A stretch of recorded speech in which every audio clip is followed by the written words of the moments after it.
A lot of my fans show concern recently that they barely see me online, unlike before. I deeply apologize about that.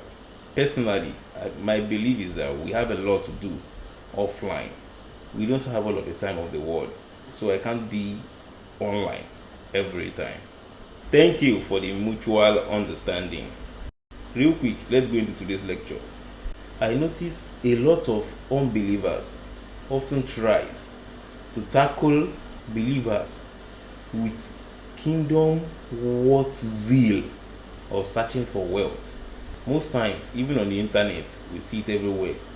They flatter and sometimes even bully believers towards negative advantage in order to chase believers away from the structured life and greater heights pursuits they might be aiming at.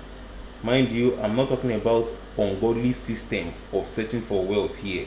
I've seen many believers become victim of these flattery tricks being performed by the unbelievers, through which they end up giving up on their own goals, which might have built great impact in believers' community while we speak.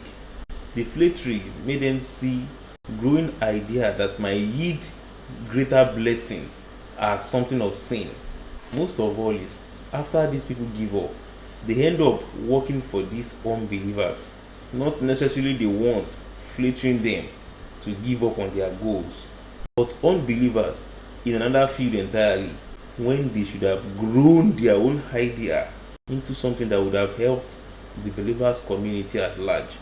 The most regretful thing about this situation is that those unbelievers end up doing all it takes to win their hearts to their own kingdom, yet we all know how heavy the punishment is when a soul that has been redeemed is being lost to the wrong kingdoms. There was even a time a trend was out in this media space against every preacher that teaches about prosperity. I am not in support of negative emphasis of prosperity teaching, but when it comes to keeping believers aware that they are also here to make impact.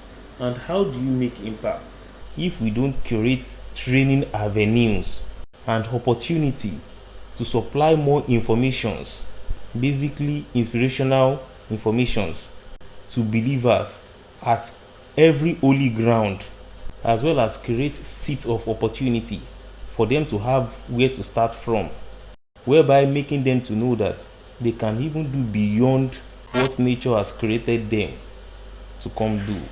Another area we need to always consider in this process is what we are calling shame itself and how we see shame to be.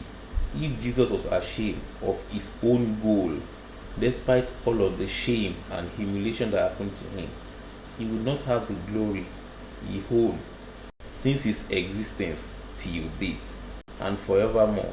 Shame is also something we need to throw away in the process of pursuing financial freedom. Either you are given a message of being a teacher of it. Sometimes people carry the message, they don't have the result yet. Or you have the idea and you believe you can produce all of the results. Shame has to be totally eliminated. Because no matter what, the unbelievers will always find ways to come in form of distraction. We all see a couple of preachers being bullied for teaching message that is powerful than the results they have produced. And we also see people with great ideas being bullied because their idea is yet to produce the result of what they are shooting it at.